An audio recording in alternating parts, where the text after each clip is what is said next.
You know that feeling? That tightness in your chest? The way your pulse just seems to speed up for like no obvious reason? Or maybe it's that constant loop of what if thoughts. You know, the kind that just plays over and over. Yeah, definitely. It leaves you feeling physically tense, kind of wired, maybe even jumpy. Yeah. And it can really feel like you're stuck, can't it? Absolutely. Like you're trapped in this state of constant worry, this anxiety that it just won't quit. Yeah. And it's actually an incredibly common experience, that feeling of being perpetually on alert. It's more than just those brief stressful moments we all have. Right. It sort of settles in and becomes the baseline for some people, and it really impacts how you move through your day, how you navigate the world. And that persistent state, that's exactly what we're going to dig into today, this cycle of constant worry.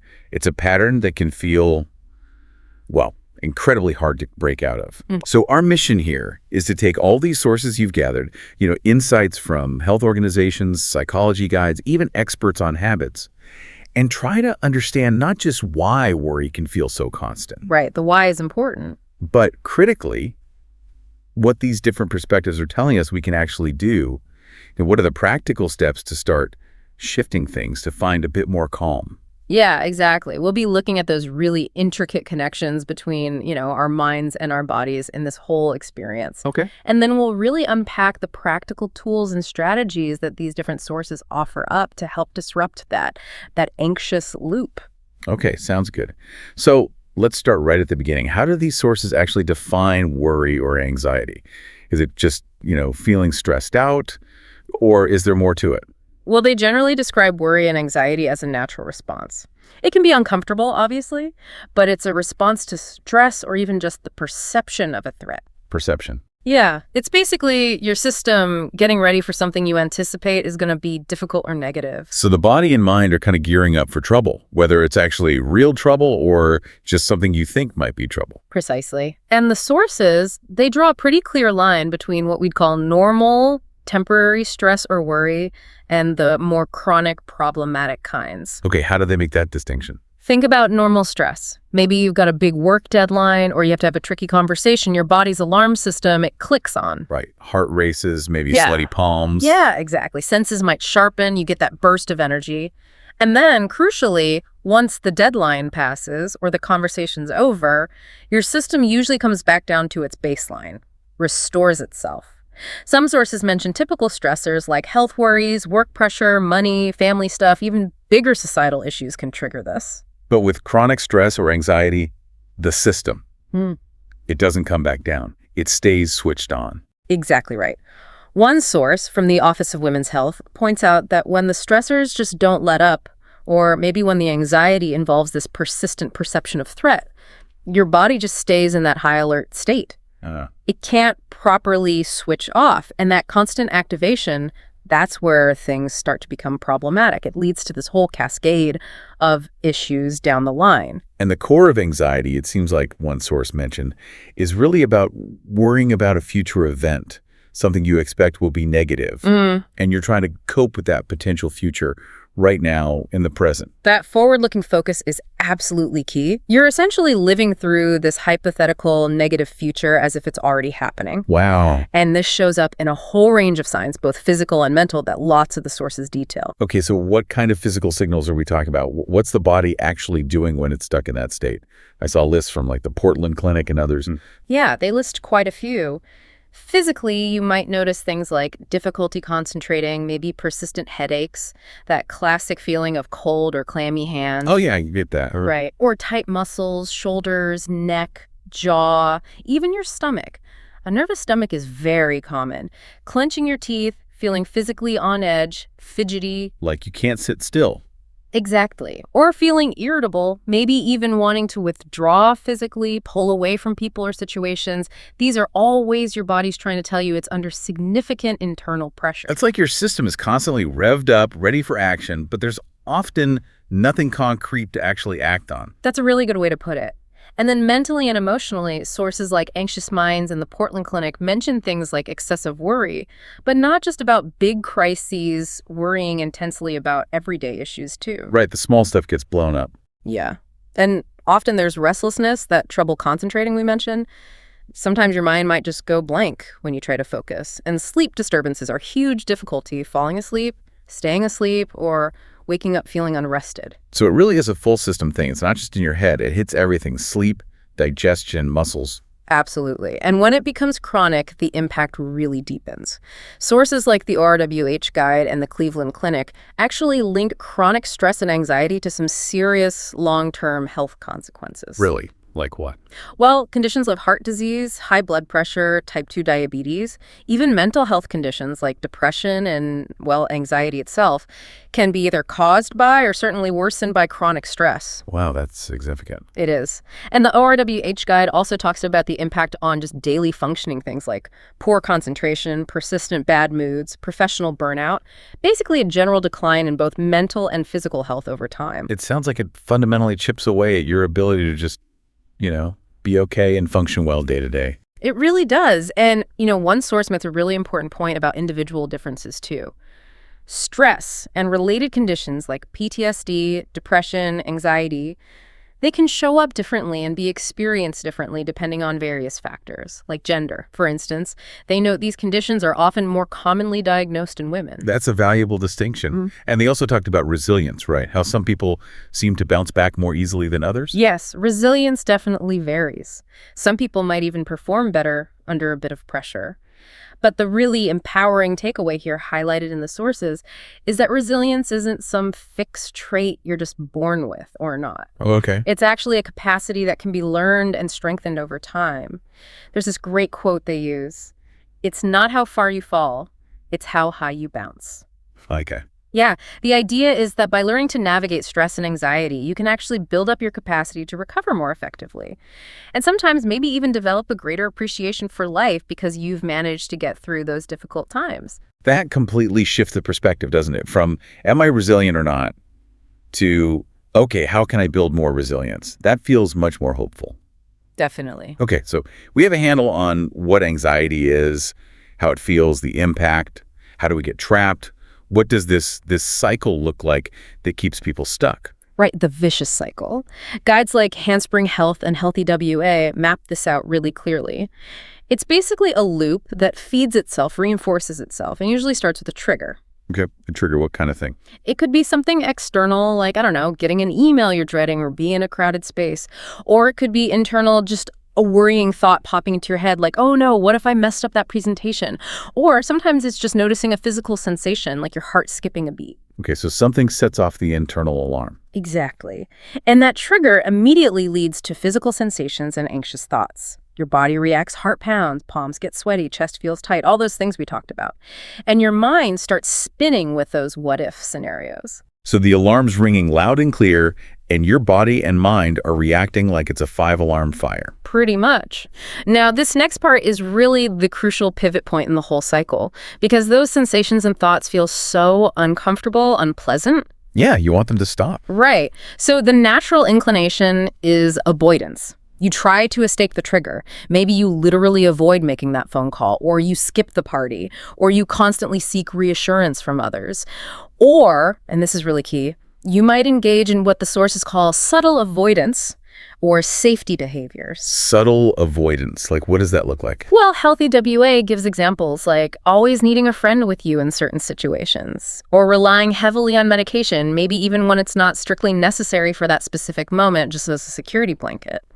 Or always having an exit strategy planned out. Handspring Health also mentions things like needing medication readily available or constantly checking your body for symptoms. These aren't full-blown avoidance, but they're ways of getting through the situation without fully facing the discomfort and learning that you can actually tolerate it on your own. You're basically doing it with a safety net. Got it. So you managed to get through the situation, but you end up thinking it was only because of the safety net, not because you could handle it. Precisely. And here's where the cycle really gets its power. That avoidance, whether it's full or subtle, brings short-term relief. Phew. Dodge that bullet. Exactly. You didn't have to feel the full intensity of the anxiety, or you felt safer because you had your strategy in place. And that relief, well, it feels good in the moment. Of course it does. But, and this is the catch, it's a deceptive relief. Because the avoidance worked in the sense that it reduced the immediate discomfort, your brain takes that as confirmation. Confirmation that the feared situation was genuinely dangerous or overwhelming, and that you couldn't have coped without avoiding or using your safety behavior. It reinforces the fear. Oh, wow. So the relief you get now actually cost you later by making the fear stronger. Exactly. That reinforcement means the next time you encounter that trigger or even just think about it, you're likely to experience increased fear. The anxiety is often more intense, which then makes you even more likely to avoid. And the cycle just gets tighter and tighter. Yeah, it spirals. Healthy WA mentions this can lead people to avoid more and more situations, sometimes significantly narrowing their life experiences. It really is a powerful feedback loop, isn't it?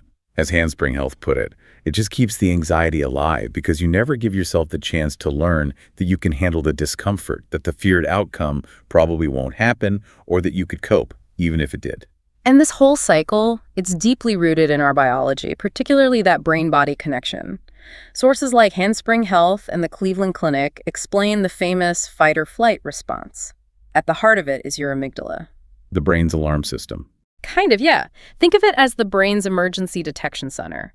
When it perceives a threat, real or imagined, it signals your sympathetic nervous system. This floods your body with stress hormones, cortisol, adrenaline, and that causes your heart to race, breathing quickens, muscles tense up, all designed to prepare you to either fight the danger or run away fast. Like that classic example, the early human seeing a tiger that the Cleveland Clinic source used. The body instantly goes into full emergency survival mode. Exactly. That's what the system evolved for: immediate, life-threatening danger. But here's the critical problem when it comes to anxiety, which these sources really highlight. The amygdala often misfires. Misfires. It struggles to tell the difference between a perceived threat, like just thinking about giving a speech, or being stuck in a crowded elevator or having a difficult conversation, and a real physical threat like that tiger. The full-blown stress response gets triggered anyway. So your body is reacting as if your life is literally on the line, even when you're actually perfectly safe, just maybe uncomfortable or stressed. Precisely. And the Cleveland Clinic source makes such a powerful point about modern stressors. They're different from the tiger, right? Things like chronic financial worries, ongoing relationship problems, discrimination, loneliness, not getting enough sleep, past trauma. Yeah, those aren't things you can just fight or run away from once and be done with. Exactly. They can be ongoing, pervasive parts of life, and they keep that fight or flight system constantly simmering or even fully activated, leading to that state of chronic anxiety. That really clarifies why it can feel so relentless sometimes. Your body is stuck in emergency mode because the tiger, the stressor, just isn't leaving. It does. And Handspring Health brings in another relevant concept here called interoception. Interoception, what's that? It's basically your body's ability to sense its own internal state, things like your heart rate, how your stomach feels, your body temperature, muscle tension, that kind of thing. Yeah. Now, for people struggling with anxiety, there's often a tendency to misinterpret these internal signals. So maybe a slightly faster heart rate isn't just noticed as a physical sensation. It's immediately interpreted as proof that something is terribly wrong or that you're about to have a panic attack. So you feel something, and your anxious brain jumps to the worst conclusion. Right. Which then, of course, ramps up the anxiety even more. The source notes that a lot of the communication between the body and brain is actually bottom up. The body sends signals and the brain interprets them. So if that interpretation is skewed towards threat, it creates its own vicious feedback loop, just based on misreading your own body signals. Exactly. It feeds right back into and strengthens that anxiety cycle we talked about. Handspring Health uses that really vivid example of a teenager who's afraid of public speaking. Okay, how does that play out? So the thought of the upcoming presentation is the trigger. This immediately triggers physical symptoms, sweaty palms, pounding heart, and anxious thoughts like, oh no, I'm going to freeze up, everyone will laugh. Their response is avoidance. Maybe they decide to skip class that day. Right. Skipping brings that short-term relief. Phew, I didn't have to do it. But because they avoided, their brain didn't get the chance to learn that maybe they could have handled the discomfort or that the feared outcome wasn't guaranteed. Right, they didn't disprove the fear. Exactly. So the next time they even think about public speaking, the fear is likely even more intense because the avoidance actually reinforced the idea that it is dangerous and that they can't cope. That example makes the cycle so clear. It's really easy to see how someone could get stuck in that pattern. Okay, so if that's the loop, how do we start to unravel it? Where do we begin? The sources seem to say the very first step is awareness. Absolutely fundamental.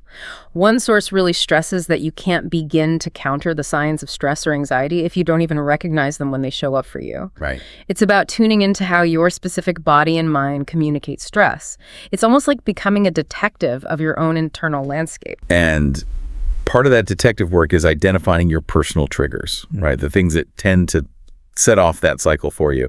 And like Handspring Health pointed out, triggers aren't always external things like crowds or deadlines. No, definitely not. They can be purely internal. Maybe it's a negative self-talk thought like, I'm not good enough, or a specific memory could trigger it. Or sometimes it's just noticing a physical sensation, like that knot in your stomach we mentioned. Handspring Health suggested a pretty simple reflection exercise to help build this awareness.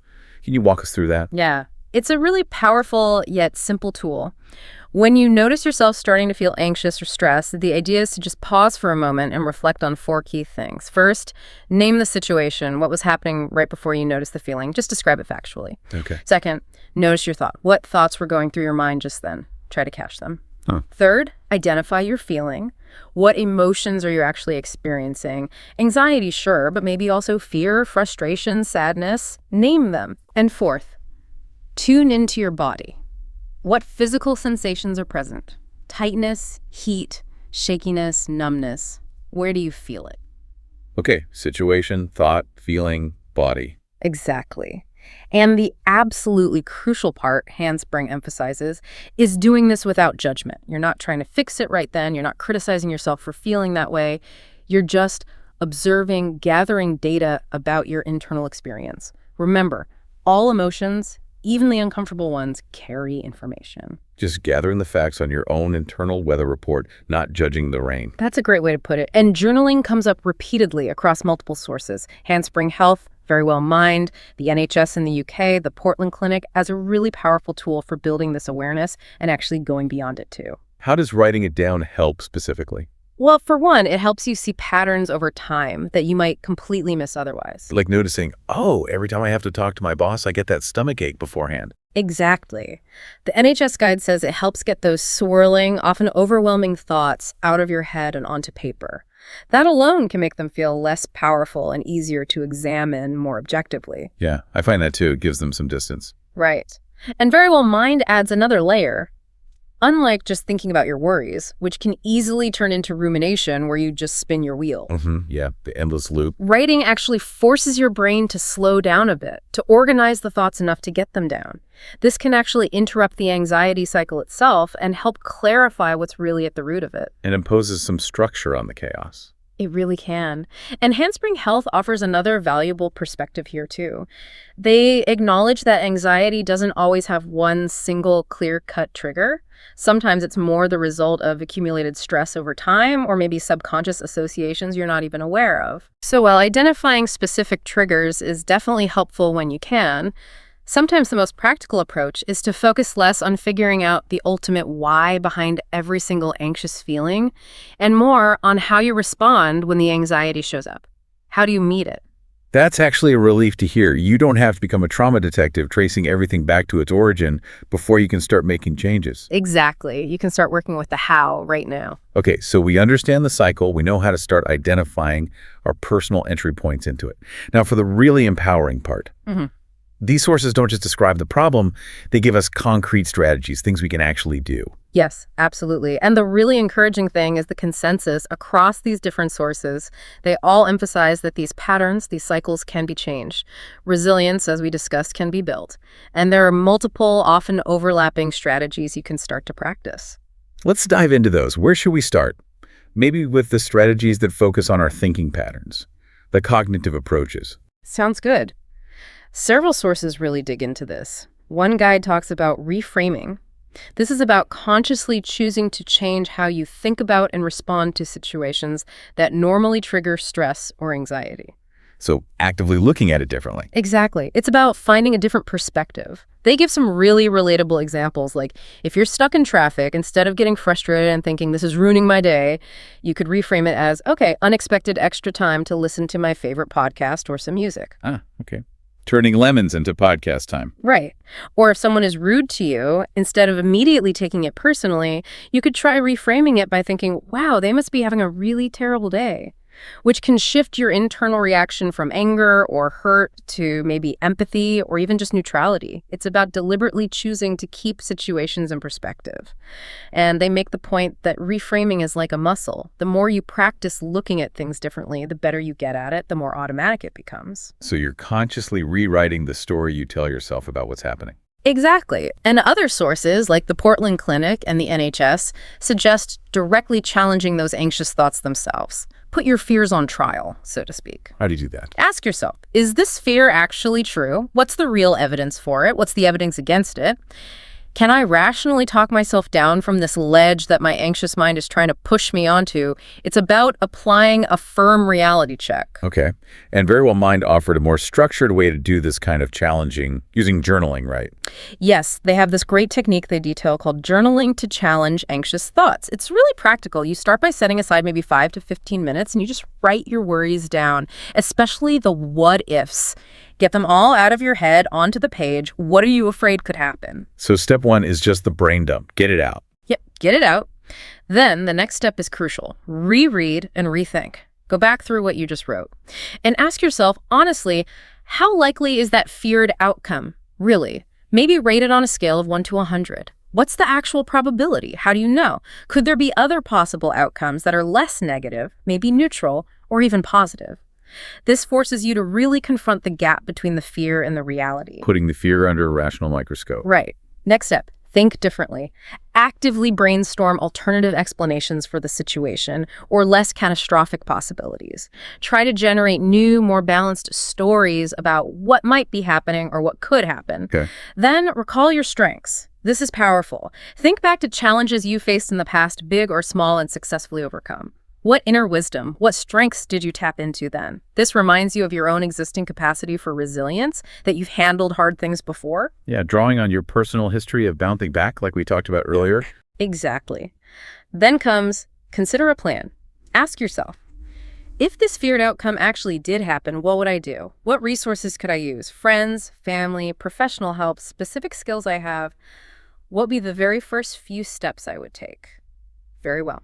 Mind points out you don't need a perfect, foolproof plan here. Just outlining some initial resources and action steps can be incredibly grounding and reduce that feeling of helplessness. Right. It shifts you from just dreading it to thinking about how you'd actually handle it, even hypothetically. Precisely. And the final step they suggest is decide how to prepare. Identify one concrete, actionable thing you can do now, regardless of whether the fear ever comes true, to build your resources or your resilience. This might be strengthening a key relationship, learning a new skill that could be helpful, or even just committing to a daily stress reduction practice like deep breathing. The point is that putting energy into this kind of proactive preparation moves you out of that passive, anxious state and into a place of empowerment. Wow, that structured journaling process really takes anxiety from being this thing that just happens to you to something you can actively engage with and work through. It really does. And Very Well Mind also briefly mentions the thought diary, which is a classic tool from cognitive behavioral therapy, or CBT. Oh yeah, I've heard of that. It's another structured way to track things. The situation, your automatic negative thoughts, the feelings they trigger, then challenging the illogical illusions or distortions in those thoughts with evidence, and finally arriving at a more balanced, realistic reality perspective. It's another great way to systematically notice and change those unhelpful thought patterns that fuel anxiety. And the NHS, they have those specific techniques, worry time and the worry tree.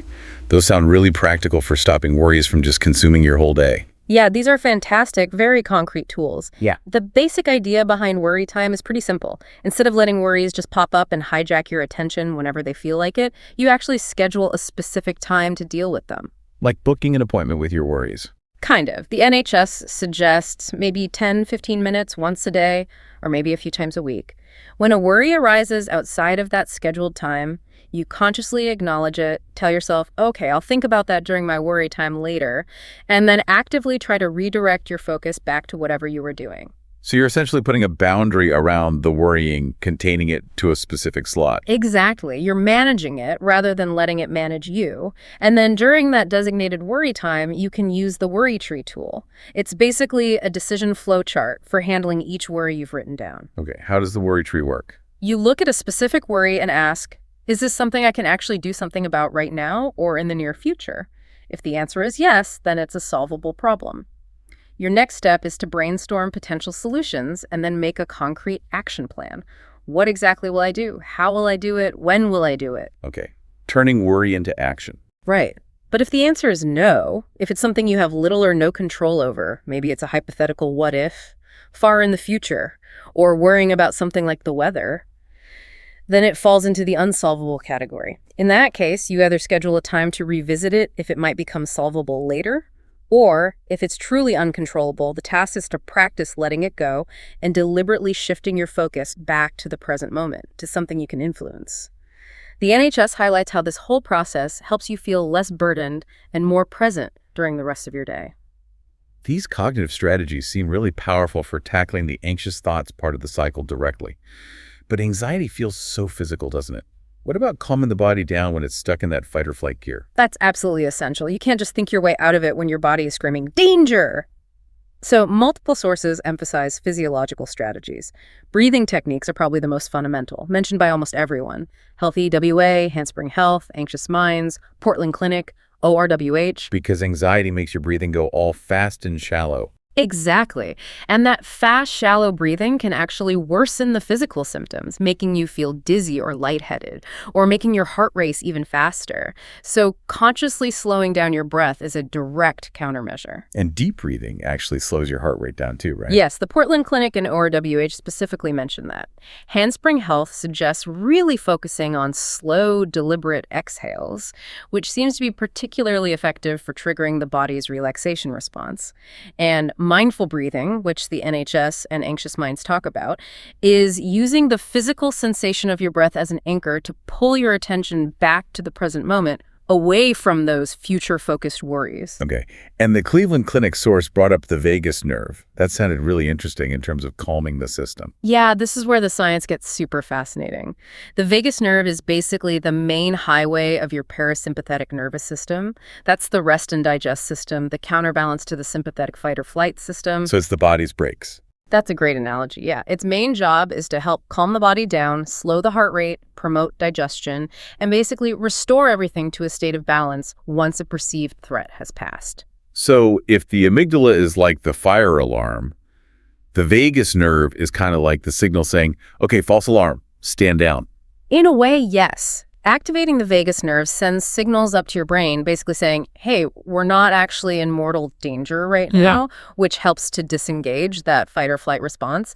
And the Cleveland Clinic explains that you can actually strengthen something called your vagal tone. Vagal tone. Yeah, it's essentially a measure of how efficiently your vagus nerve is working. A stronger vagal tone is associated with higher heart rate variability, or HRV. HRV, I've heard of that. It's the variation in time between heartbeats. Exactly. And higher HRV, which indicates a healthier, more adaptable nervous system, is linked to all sorts of positive outcomes. Things like reduced risk of heart disease, improved brain function, more stable mood. Basically, it makes you more physiologically resilient to stress. Wow. So you can actually train your nervous system to be calmer and more resilient just by strengthening this vagal tone. That's incredible. How do you do that? What activities stimulate the vagus nerve? Well, the sources list a bunch of things that tap into this. Breathing exercises, especially those slow exhales we mentioned, are key. Mindfulness and meditation practices definitely help. Yoga and Tai Chi are great too. Biofeedback can train it directly. Even just spending time in nature, sometimes called forest therapy, has been shown to help. Nature, really? Yeah, and other simple things too, like humming, singing, or even gargling can stimulate the vagus nerve because it passes through your throat and diaphragm. The good news, as the Cleveland Clinic notes, is that most people can practice these kinds of calming activities safely. It sounds like a lot of things people intuitively do to relax or de-stress actually have this specific physiological benefit through the vagus nerve. Exactly. And other relaxation techniques get mentioned too. Progressive muscle relaxation is a common one, consciously tensing and then releasing different muscle groups, which helps you become aware of where you're holding tension and actively let it go. I've tried that. It really works. Yeah. And visualization is another, using calming mental imagery, like picturing yourself in a peaceful place, to mentally transport yourself away from the stress. And what about movement? Exercise always comes up as a stress buster. Absolutely essential. According to pretty much all the sources we looked at, Portland Clinic, Anxious Minds, ORWH, Handspring Health, exercise is a major way to discharge that pent-up physical tension and stress energy. Right, it burns it off. Yeah, and it releases endorphins, those natural mood boosters. Regular exercise can significantly lower anxiety levels, not just in the moment, but over time, too. It can even help prevent future anxiety episodes. ORWH really highlights making it a vital part of your daily routine. Does the type of exercise matter much? Does it have to be super intense? Not necessarily. The sources mention a whole range. Simple walking, stretching, yoga, but also more intense workouts if that's your thing. The key seems to be finding movement that helps you release that physical energy and tension that anxiety often stores in the body. And Handspring Health adds something simple but important. Just getting sunshine and fresh air also supports your body's internal chemistry in ways that are beneficial for managing anxiety. Makes sense. And related to that, the Portland Clinic advises being mindful of things that can worsen anxiety, like too much caffeine, refined sugar, or alcohol. Okay, so calming the body involves specific techniques like breathing and working with the vagus nerve, but also these broader lifestyle things that support your physical well-being overall. Exactly. Which leads us perfectly into the third major area of strategies: building resilience through habits and lifestyle choices.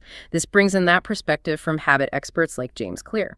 He makes the point that our lives are, to a really large extent, just the sum of our habits. Something like 40% of what we do every single day is driven by habit. Wow, 40%.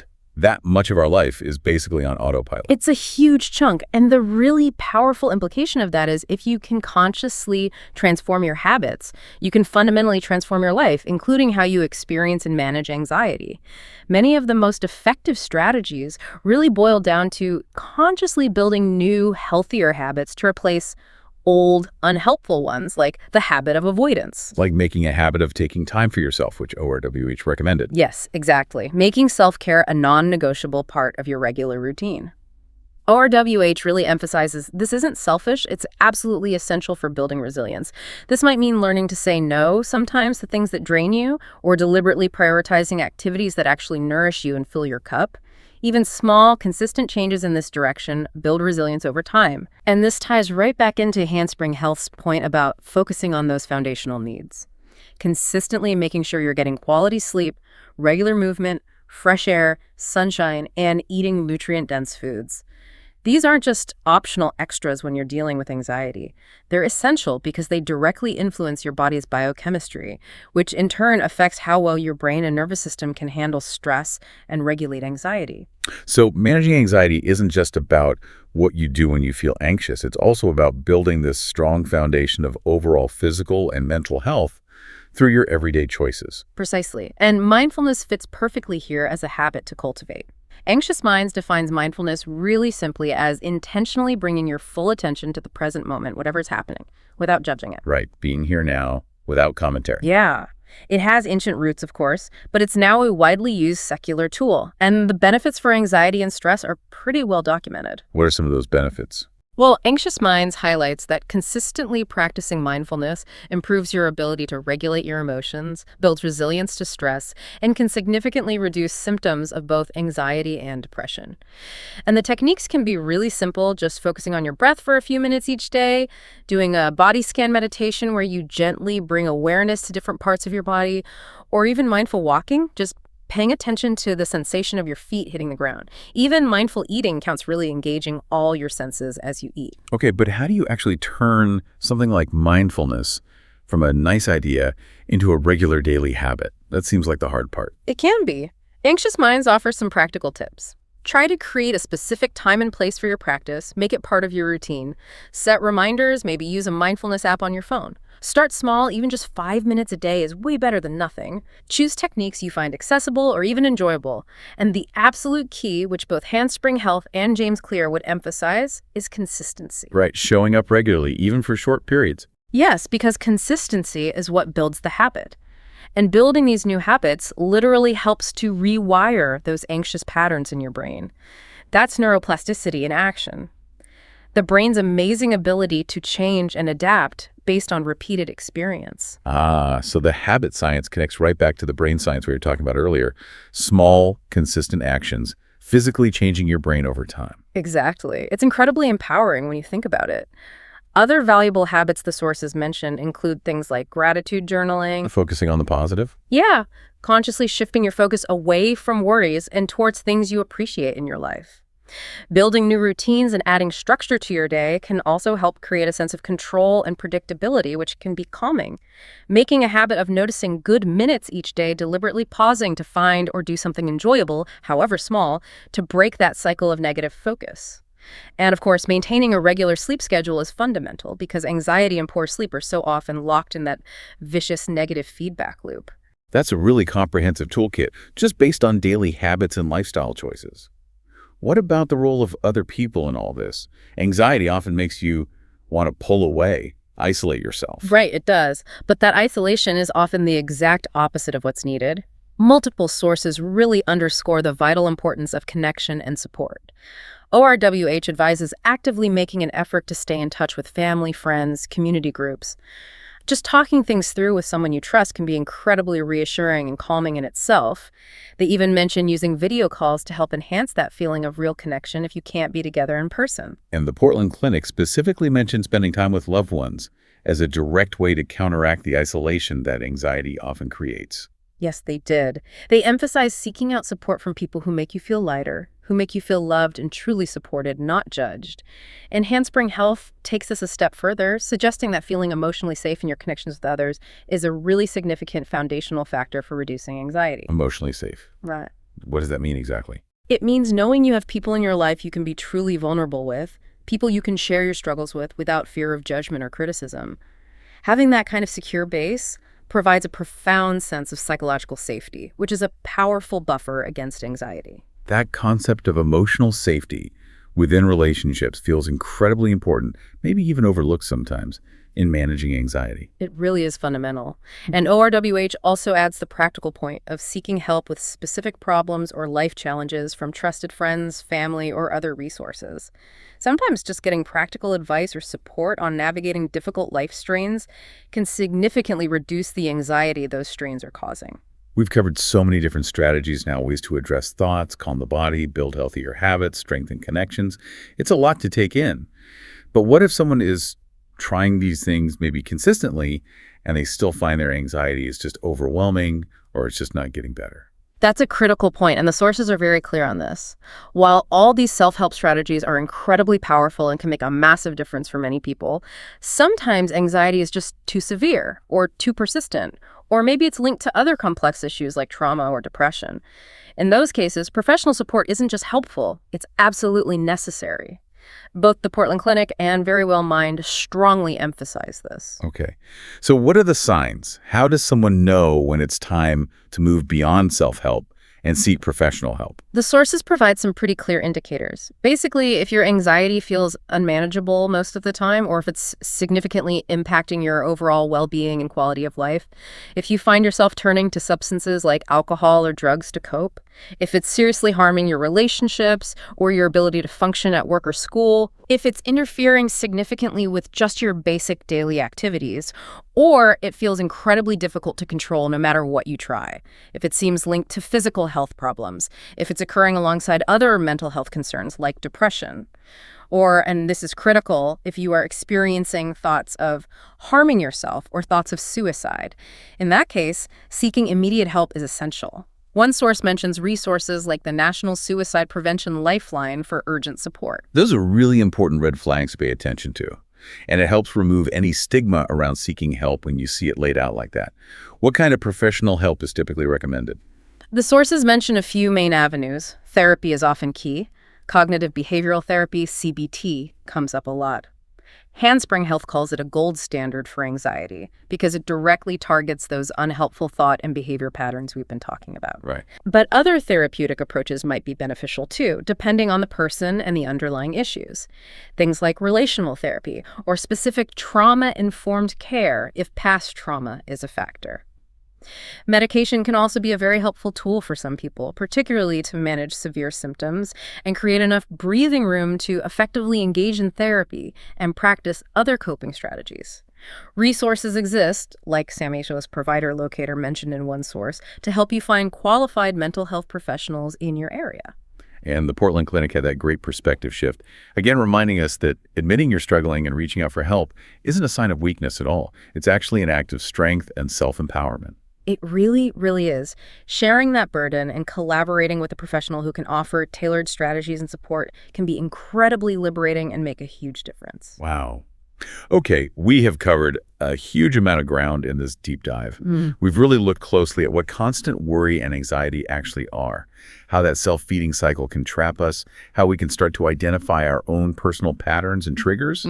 And we've armed ourselves with this incredible wealth of strategies drawn from all these different sources, techniques for working with our thoughts, ways to calm our bodies, ideas for building supportive habits and routines, and the importance of strengthening our connections. And I think the overarching message that comes through from all these perspectives is really one of hope.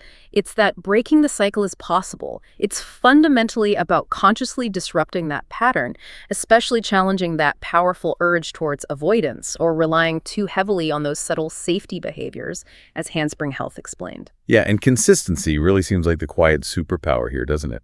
Consistently practicing these new habits, whether it's just a few minutes of mindful breathing each day or journaling or making time for movement, that's what helps to literally rewire those anxious pathways in the brain thanks to neuroplasticity. Absolutely. And it's not about aiming for overnight perfection, which is impossible anyway. As sources like Handspring Health and James Clear gently remind us, progress with anxiety often isn't a smooth, straight line. There will likely be bumps, moments, or days when it feels harder again.